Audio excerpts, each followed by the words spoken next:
va s'intéresser à qu'est-ce qu'on fait en open source et qu'est-ce qu'on peut faire pour faire mieux sur l'open source chez INRIA. Classiquement, dans une démarche ouverte, eh ben, l'open source, ça fait partie d'une démarche open science. C'est un mouvement très populaire qui vise vraiment à travailler pour que la recherche scientifique soit le plus ouverte possible. Donc vous avez peut-être, si vous êtes un académique, vous avez des profs entendu parler des problèmes d'open access, accéder aux publications scientifiques qui sont issues de la recherche publique. Et puis, si on a accès aux publications mais qu'on n'a pas accès aux données qui ont servi à les faire, on ne peut pas reproduire la recherche. Si on a accès aux publications, aux données, mais qu'on n'a pas accès au logiciel, eh ben, c'est là encore difficile de reproduire les résultats de recherche qui sont présentés. Et donc assez naturellement, dans un organisme de recherche, on va se retrouver à décliner sous 3 volets parce qu'il s'agit de 3 droits différents, légèrement différents, différentes politiques. Et en général, vous ne trouverez pas toujours écrit open source en bas, mais accès au code source. Mais si on y réfléchit, on veut accéder au code source pour que les collègues puissent le regarder, puissent le faire tourner, puissent le modifier pour améliorer votre travail et diffuser leur amélioration. Donc à quelque chose près, on est sur les libertés fondamentales de l'open source. Certains dans le domaine académique aimeraient bien qu'on exerce ces libertés uniquement entre académiques, mais bienvenue si vous essayez de définir dans un contrat ce qu'est un académique. Vous allez avoir bien du mal entre les parties R&D des grands groupes, les académiques, les organismes parapublics qui font un peu de recherche. Donc on fait de l'open source. Donc on fait beaucoup d'open source dans un organisme comme INRIA. Le problème, c'est que envoyer un code dump, c'est-à-dire une copie du code associé à la publication quelque part sur Internet, ça suffit pour faire de l'open source dans ce volet-là. Et forcément, c'est parfois ou souvent très frustrant si vous essayez d'utiliser des résultats de recherche et que vous avez accès au code source, parce que vous avez quelque chose qui est un produit qui a servi pour un article, mais qui n'a pas été conçu pour être réellement utilisé. Et on dit souvent dans mon milieu, les utilisateurs sont un vrai problème. Parce que si vous avez des utilisateurs, ils vont vouloir installer votre logiciel, ils vont vouloir soumettre des bugs, soumettre des améliorations, ils aimeraient faire un portage sur une autre architecture, ils aimeraient qu'il y ait de l'intégration continue, etc. etc. Donc il faut vraiment comprendre, si on s'intéresse à ce que produit l'activité de recherche, comprendre qu'il y a beaucoup de choses derrière un code open source issu de la recherche. D'un code qui a servi à coder, publier, et puis qui est jeté, il a démontré une idée, mais il n'a aucun avenir, à des logiciels plutôt bien maintenus, très bien maintenus, voire des logiciels de référence, comme peuvent l'être dans leur domaine, scikit-learn, Eigen, etc. etc. C'est-à-dire des logiciels qui ont été maintenus pour des besoins de l'activité de recherche. Et puis, comme d'habitude, quand on rassemble du code vite fait pour faire une démo ou une preuve de concept, on ne s'intéresse pas toujours à la conformité de ce qu'on assemble. Puis le moment où on veut le publier, on se rend compte que, en fait, on n'a pas le droit de le diffuser. Donc, il y a vraiment des soucis derrière l'activité de recherche et la volonté de publier des choses, des questions très difficiles, et en particulier celles des utilisateurs, parce que les utilisateurs, ils veulent de la stabilité, ils veulent de la rétrocompatibilité, et dans la nature même de l'activité de recherche, on a envie de casser les choses pour essayer d'autres approches. Donc souvent, dans la recherche, la version 2, elle fait la même chose que la version 1 à gros grains, mais elle ne le fait pas du tout pareil. Souvent, ça a donné lieu à une nouvelle publication. On sait convaincre les gens que c'est mieux. Mais parfois, si on était utilisateur de la version 1, on est bien embêté. Parce qu'on n'a pas toute cette chaîne et toute cette logique d'un produit, d'une licence open, d'un produit qu'on va mettre entre les mains des utilisateurs et pour lequel on va accompagner les utilisateurs dans les transitions. Et donc, fondamentalement, maintenir un logiciel open source, ce n'est pas le travail d'un chercheur. On ne paye pas les chercheurs pour qu'ils corrigent des bugs, qu'ils fassent des tris de merge request, qu'ils animent une communauté. Et donc souvent, un code open source issu de l'activité de recherche, il n'atteint pas tout son potentiel. Alors qu'est-ce qu'on va faire ? qu'est-ce qu'on va faire? C'est que chez INRIA, on a décidé de déployer ce qu'on appelle le programme INRIA Soft, c'est-à-dire de soutenir les logiciels open source d'INRIA. Alors je dis d'INRIA, c'est toujours un abus de langage, parce que INRIA a des équipes de recherche communes avec les universités, avec le CNRS, etc. En général, ce n'est pas INRIA le seul propriétaire du logiciel. Souvent, on est mandaté pour le gérer. Donc il y a un petit abus de langage ici. Donc, je le mets une fois entre parenthèses pour éviter les incidents diplomatiques. Mais je vais faire des raccourcis dans le reste de la présentation. J'espère que personne ne sera énervé à la fin de la présentation. Et donc, le choix d'INRIA ces dernières années, depuis 2016, c'est d'essayer de faire un effort particulier pour les logiciels open source qui, dans notre jargon, ont un impact économique. En gros, qui ont des utilisateurs en dehors de la sphère académique en sciences du numérique. Si je développe quelque chose qui est utile à une entreprise, à plusieurs entreprises, voilà quelque chose qu'on aimerait soutenir en tant qu'organisme public de recherche pour que l'activité de recherche, elle soutienne l'activité économique, pour que ces logiciels deviennent des briques technologiques qui permettent à des entreprises de faire la différence sur leur marché. Alors c'est facile de savoir si c'est open source ou pas open source. C'est à peu près facile de savoir si c'est lié à INRIA. Là, on a vocation uniquement à soutenir des logiciels qui sont utiles à l'activité de recherche. Donc parfois, on développe un logiciel parce qu'on en a besoin pour la recherche. Parfois, le logiciel est lui-même l'objet de la recherche ou encode les résultats de la recherche. La différence est peut-être un peu subtile, mais c'est important de comprendre les choses. Et donc, on va essayer de soutenir avec INRIA Soft des logiciels pour lesquels INRIA a intérêt, pour ses besoins propres, de mobiliser des ingénieurs. Et puis l'impact économique, le but c'est de montrer à nos tutelles, aux citoyens, entre guillemets, qu'on a choisi les bons logiciels. Et donc d'essayer de trouver des critères un peu objectifs, et j'en ai dressé rapidement une liste ici, de critères qui permettent de dire on a choisi les bons logiciels. Au lieu, on a choisi des logiciels qui servent vraiment à des gens. Alors c'est facile quand les gens font des dons. S'ils vous donnent de l'argent, je vous garantis, le ministère de l'économie, il est convaincu que si une entreprise donne de l'argent à INRIA, c'est pour quelque chose qui est utile à l'entreprise. S'ils ont des contrats pour adhérer à un consortium, s'ils achètent des journées de formation pour former leurs collaborateurs sur le logiciel, s'ils veulent un contrat de support avec INRIA, et donc en phase d'amorçage d'un marché, on est capable de le faire, c'est sûr que c'est des logiciels qui ont un impact économique. Si les entreprises payent des contributeurs pour améliorer le logiciel, c'est un peu plus difficile à défendre. Nos auditeurs et autres évaluateurs ne le comprennent pas toujours. Si les gens viennent aux journées annuelles autour du logiciel, s'ils font des témoignages d'utilisateurs, si on sait dire que le logiciel est intégré à un produit commercial, c'est très bien. Et puis, comme beaucoup de projets open source, après, on est réduit à des mesures beaucoup plus indirectes. On regarde la heatmap des gens qui se connectent sur la doc. On essaye de regarder le nombre de téléchargements, etc. C'est des indicateurs beaucoup plus indirects de l'intérêt pour INRIA de soutenir un logiciel. Et donc, qu'est-ce qu'on fait quand on a un bon logiciel? Je vous ai dit que ça devait avoir un impact économique, un impact scientifique. Je ne l'ai pas dit, mais on regarde un peu si on a une chance avec un nombre d'ingénieurs raisonnable de le garder en bonne santé. Et puis, il faut trouver un porteur qui a envie de faire le travail, non pas seulement de recherche, mais aussi d'aller au contact des utilisateurs pour promouvoir, faire tourner un consortium.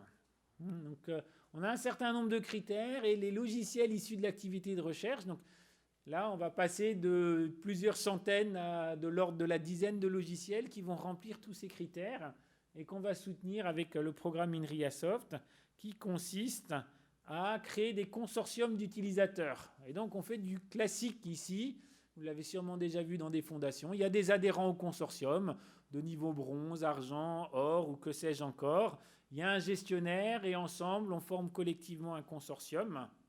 Et en général, on a une gouvernance qui se décline en deux grands organes. Un comité exécutif, il regarde le budget, il regarde si c'est toujours pertinent de soutenir le logiciel, il regarde la concurrence, il positionne les choses, il pose des questions de stratégie. Et le cœur de la machine, vraiment, ce que j'ai beaucoup développé ces dernières années, c'est un comité, ce qu'on appelle en général le comité scientifique et technique, c'est-à-dire un comité qui est chargé de trouver l'équilibre entre les besoins de l'activité de recherche et les besoins des utilisateurs. Et en fait, on va tricher un peu parce que c'est un peu plus compliqué que ça. C'est un comité qui a besoin de trouver l'équilibre entre les besoins d'une ou plusieurs équipes de recherche. Déjà, ce n'est pas toujours les mêmes. D'un ou plusieurs utilisateurs membres du consortium. Déjà, ce n'est pas toujours les mêmes. Et puis, plus largement, si on a un projet open source en bonne santé, de la communauté des utilisateurs qui n'est ni interne à INRIA, ni adhérent formel au consortium. Mais si on veut qu'un logiciel grandisse, il faut aussi prendre en compte ces cas de figure. Et puis, optionnellement, quand le consortium est grand, qu'on ne peut pas avoir tout le monde dans les différents comités, on a une assemblée générale. Alors, on a eu à une époque un juriste qui disait qu'assemblée générale, ce n'était pas possible parce qu'on n'était pas, un consortium n'avait pas d'existence juridique. Donc, on a appelé ça une assemblée plénière pour lui faire plaisir, mais c'est la même idée. D'accord ? Et donc voilà comment, de manière standard, on va soutenir les logiciels, on va identifier des utilisateurs clés qui sont prêts à rejoindre un consortium et dans ce consortium, dialoguer avec les chercheurs pour améliorer le logiciel dans les directions qui leur importent et puis pour aider, pour pousser les équipes de recherche à travailler dans certaines directions. Donc les consortiums, ce n'est pas des consortiums de recherche, c'est vraiment des consortiums de développement. On cherche à faire une roadmap technique. Si vous venez dans un consortium en disant « j'aimerais qu'on explore ce problème de recherche, il faudrait lancer une ou deux thèses », ce n'est pas le bon objet. INRIA développe aussi des partenariats stratégiques pour ce genre de cas de figure. Là, on a un logiciel, on a des problèmes très concrets à gérer sur le plan de l'ingénierie pour améliorer le logiciel et on dialogue dans ce comité scientifique et technique. Ah, j'ai parlé dans le vide, mais la réalité est complètement différente. Voilà, complètement. Il n'y a pas un consortium qu'on a monté depuis ces dernières années. On a une dizaine de consortiums aujourd'hui qui suit exactement le modèle. Parce que ce dont on s'est rendu compte, c'est qu'on était obligé de faire du sur-mesure pour s'adapter à la réalité de la situation. Par exemple, sur Scikit-learn, en fait, ce qui se passe, c'est qu'on a un consortium de mécènes. C'est la fondation INRIA qui porte le consortium. Et donc, essentiellement, les mécènes mettent 30 000 euros, 50 000 euros, 100 000 euros par an pour être sponsor du développement de Scikit-learn. Et on les réunit 2 fois par an dans un comité consultatif. Comme c'est un don, que c'est du mécénat, ils ont le droit à rien, sinon à donner leur avis. Et c'est comme ça qu'on finance une équipe qui développe le cœur de Scikit-learn à INRIA-Saclay. Presque l'autre extrême, si on regarde concrètement comment on travaille, c'est Faro. On a un Faro avec des adhésions qui sont plus 30 000, 50 ou 100 000 euros par an, mais 1 000, 2 000, 4 000, 8 000 euros par an. Donc c'est des ordres de grandeur complètement différents. On en a beaucoup plus. On a plus d'une trentaine de membres dans les consortiums autour de Faro. Et les membres participent peu à la gouvernance.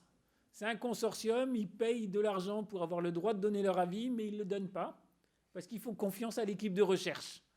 Donc forcément, ce n'est pas très motivant de faire tourner des réunions qui n'intéressent personne, et donc on joue beaucoup moins le formalisme dans le fonctionnement de ce consortium. On a des gens qui comprennent que c'est important qu'il y ait des développeurs qui travaillent aux problèmes d'ingénierie, pas seulement des développeurs qui travaillent aux problèmes de recherche, qui mettent de l'argent et qui sont très contents de lire une fois de temps en temps un rapport mail qui dit que tout va bien et on va sortir une prochaine version. Il me reste 1 minute d'après mon chronomètre pour vous donner quelques autres exemples. Sur le logiciel SOFA, c'est de la simulation en temps interactif pour les milieux médicaux ou pour des robots mous.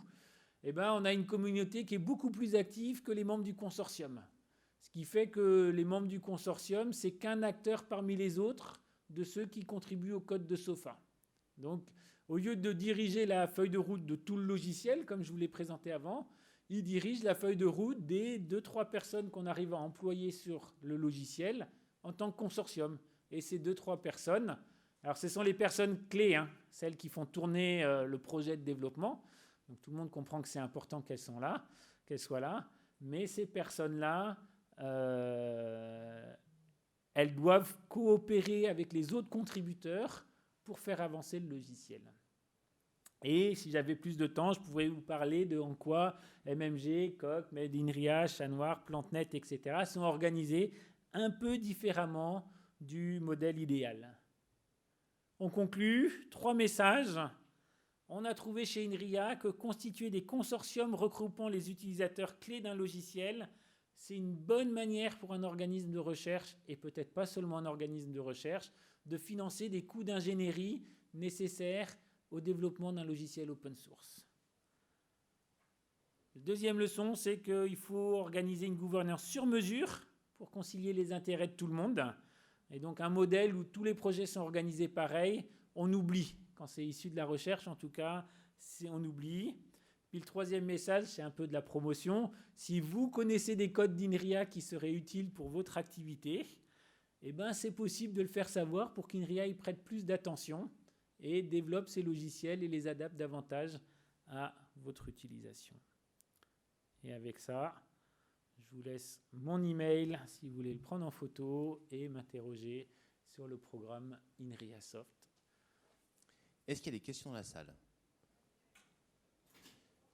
Alors, ouais. Merci. Est-ce que vous pourriez dire un peu plus sur les différentes fonctions des logiciels, par exemple PlanteNet, j'imagine, il y a une reconnaissance d'image. Si je voulais pitcher tous les logiciels en 1 minute, j'en aurais pour 10 minutes, donc ça va être dur. Scikit-learn, c'est une bibliothèque d'apprentissage en Python. C'est ça dont on parle, les fonctionnalités des logiciels? Globalement, les fonctionnalités que l'INRIA est en mesure de développer, on va dire, sans rentrer dans le détail. En fait, c'est une équipe de recherche va sortir un logiciel, donc c'est très spécifique à l'activité de recherche. On fait de la simulation, des langages de programmation, des langages de preuve, des logiciels dans le milieu médical.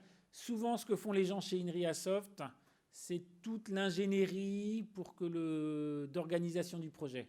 Donc de l'intégration continue, du portage sur différentes architectures, de la signature de code, etc., pour industrialiser ce qui est issu de l'activité de recherche. Et vous travaillez avec des spécialistes à l'extérieur de l'INRIA pour certaines fonctions?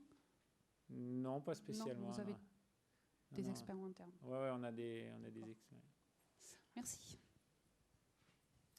Je passe le micro. Bonjour David. Du coup, INRIA Soft, il y a un pool d'ingénieurs désormais. En fait, ma question, c'est au début, les entreprises vont mettre 10 000, 20 000 euros. Ce n'est pas assez pour payer un ingénieur. Donc, comment c'est amorcé pour, à un moment donné, recruter un ingénieur? Alors, est-ce que c'est des pools? L'observation fondamentale, c'est qu'on ne va soutenir que des logiciels qui nous intéressent, nous. Donc, ce n'est pas grave si on ne rassemble pas toute la somme nécessaire à payer un ingénieur parce que ça sert nos besoins propres. Donc on ne va mobiliser des ingénieurs que sur nos besoins propres et on va les recruter sur des contrats pérennes. Aujourd'hui, le pool d'ingénieurs est de l'ordre de la quinzaine de personnes.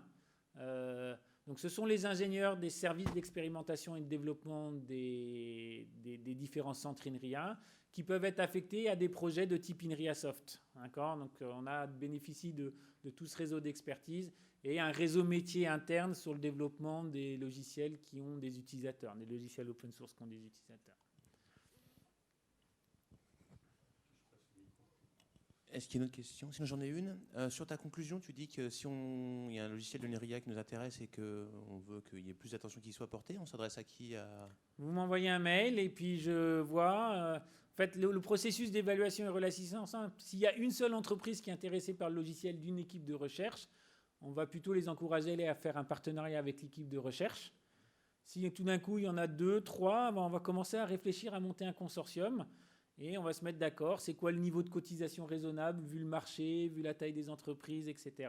C'est quoi la motivation? Est-ce que le chercheur, il est prêt? Parce que ça, c'est un enjeu. Est-ce que le chercheur, il est prêt à se laisser dicter une partie de l'effort d'ingénierie par les utilisateurs? Parfois, on doit constater à cette étape-là que l'équipe de recherche n'est pas prête à lâcher un peu de contrôle sur l'avenir du logiciel. Et voilà. J'avais une dernière question, c'est sur les licences utilisées. Est-ce que c'est toujours la même ou est-ce que c'est variable? Non, on n'a pas de... Donc on se restreint pour les nouveaux logiciels aux licences de la loi pour une république numérique. C'est à peu près les licences principales utilisées. Donc on prend les licences qui sont adaptées à la communauté cible. Et plutôt permissif, du coup On n'a pas de doctrine. Il n'y a pas de doctrine. La doctrine, c'est il faut choisir une licence adaptée à l'objectif poursuivi. Okay. Comme souvent, l'objectif pour les scientifiques, c'est de faire connaître leurs travaux ou de les faire adopter. Eh ben, on adopte la licence des logiciels du domaine. Donc, si le domaine il est très GPL, on va faire du GPL. S'il est très Apache, on va faire du Apache parce que c'est un objectif d'impact des travaux de recherche. Okay. Donc voilà. Donc on est hyper pragmatique. Voilà, on est hyper pragmatique. On voit quels sont les objectifs. On choisit une licence en fonction. Ouais. Eh bien, merci beaucoup. Voilà. Ah, une dernière question et courte parce qu'on est pile à l'heure. Est-ce que la base de connaissances qui est sur le portail d'INRIA qui est synchronisée avec HAL, est-ce que c'est aussi de votre ressort ou est-ce que c'est quelqu'un d'autre qui s'en occupe? Donc sur HAL, on a surtout des publications. Publications, oui. Et donc ce qu'on fait maintenant avec HAL, donc c'est pas moi mais des collègues de Software Heritage qui sont sur le stand d'INRIA, le stand D28, ont développé une interconnexion pour la phase où quand on veut associer du code à une publication, de s'assurer que, quel que soit l'endroit où soit déposé le code, il y en ait une copie dans Software Heritage. Donc ça permet d'avoir un identifiant de publication du code, éventuellement d'identifier les auteurs. Tout le travail d'être propre sur les en-têtes SPDX, etc., c'est encore un combat culturel qu'il faut mener chez INRIA. Je ne vous cache pas que ce n'est pas la préoccupation première. Quand vous programmez quelque chose pour essayer une idée, votre première idée, ce n'est pas de dire « oh, il faut absolument que mes en-têtes soient propres, etc. » Nous, on intervient souvent en pompier sur toutes ces choses-là. On devrait publier avec l'aide d'Etalab une liste de codes issus d'INRIA dans une des bases de données de liste de logiciels. On a du mal à y consacrer le temps qu'on voudrait, mais ça devrait arriver en 2023. Ouais. Merci beaucoup. Je crois qu'on peut l'applaudir.